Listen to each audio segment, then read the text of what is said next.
One of the things we love doing on this show is hearing from those directly involved within the game. And Peter, you probably have had one of the most interesting careers of any of our guests so far. No offence, Stefan, of course. You've worked with a number of clubs, but let's start with the club that everyone watching will be wanting to hear about. That is, of course, Leeds United.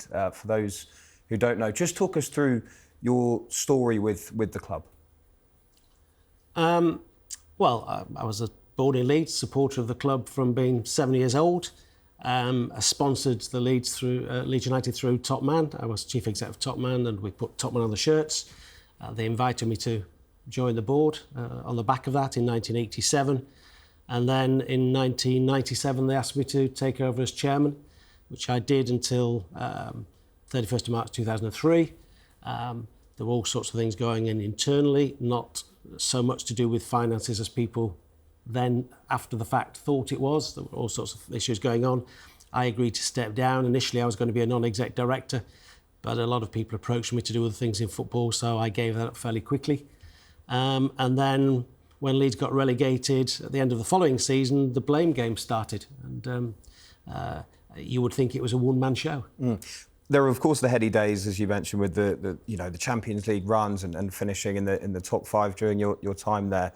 You then mentioned the relegation that came after you had left. Do you feel that you took too much of the blame for what went wrong with Leeds?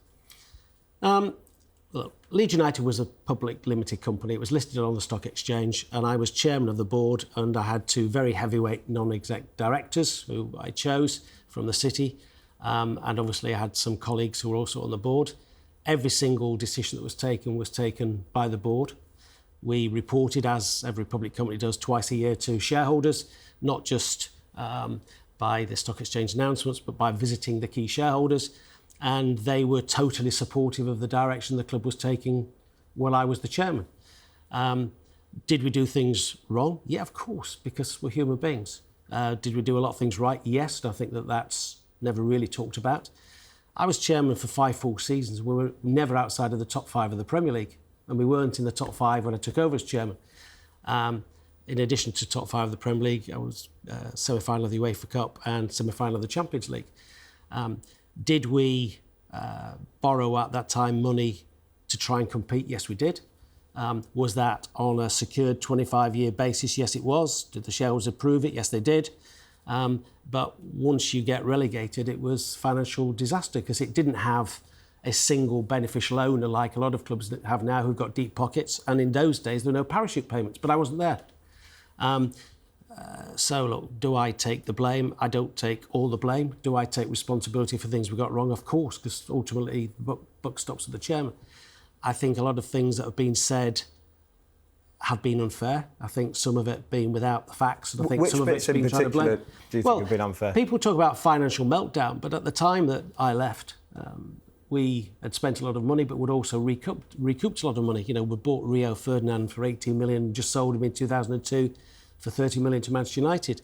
We had a lot of assets. We just had our accounts valued, where we had our playing squad. In today's numbers, it doesn't sound a lot of money, but over £200 million. I think the day I left, we published the accounts and we had debt of 78 million, of which over 60 million was on a 25-year mortgage. So, look, did it go wrong? Yes. Could it have been avoided? Yes.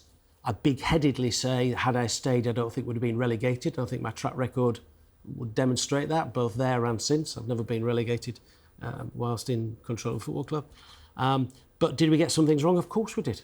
I mean, you know, that's life, and we're human beings. But it wasn't a one-man show. You place a lot of that downfall on that relegation. You've just said there that you don't think you'd have been relegated if you'd stayed in charge. Do you think, though, that relegation came about because of some of the mistakes that were made during your time in charge at Leeds? Well, I left 23 full internationals when I left the club on the 31st of March. And when you go through that team, I don't know how it got relegated. You know, you've got Mark Viduka, you've got Alan Smith, you've got Nigel Martin, you know, you've got Paul Robinson, you've got James Milner, Aaron Lennon, Jason Wilcox. You just go through that team, and Harry Kewell. You know, how did that team get relegated? I don't know. I wasn't there. In my view, the tipping point was relegation. Now, did we spend, did we invest? Yes. Should we have done? Who knows? Everybody backed us at the time, including the shareholders. Supporters definitely did. So did it go into a financial meltdown some 2 years later? Yes, it went, I think under Ken Bates, probably 4 or 5 years after I left. He put it into admin, took it out, but not while I was there.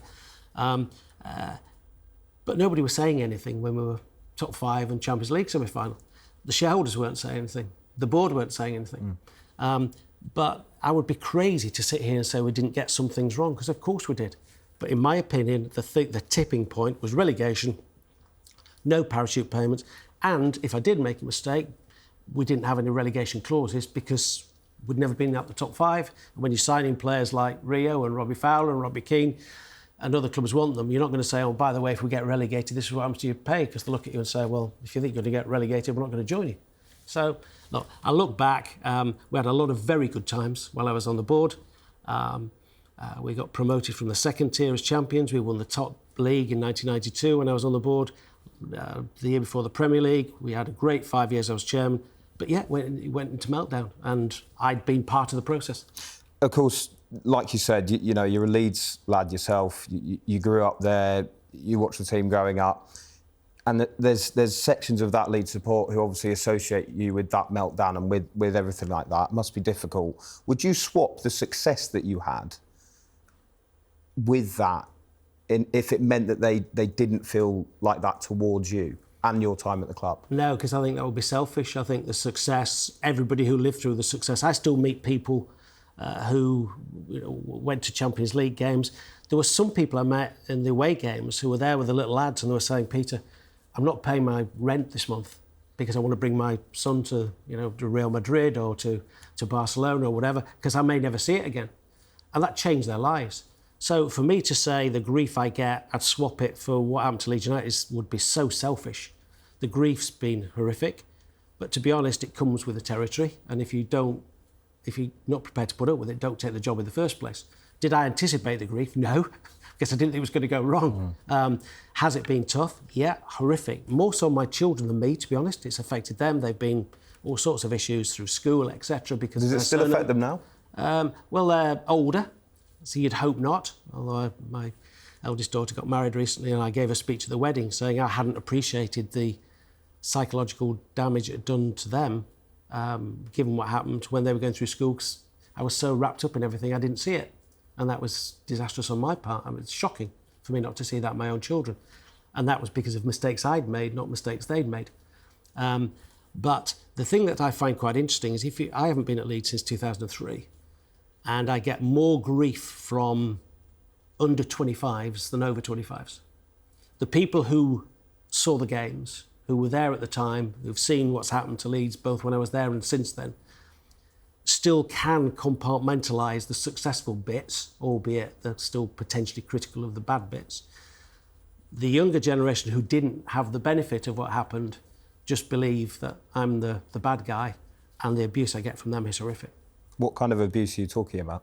I've been threatened on trains, in the street, at games, physical violence. You know, just some of the stuff is just horrific. But you just wonder what's going through their minds. I was on a train going to the cup final with my wife, and a lad came over. He'd had a bit too much to drink, and he came up and started ranting, stuck his head in my face, and he's effing and blinding. My wife's sitting there and accusing me of the person who ruined his football club. And this is this summer. And I said to him, and he was so abusive, and I said to him, how old are you?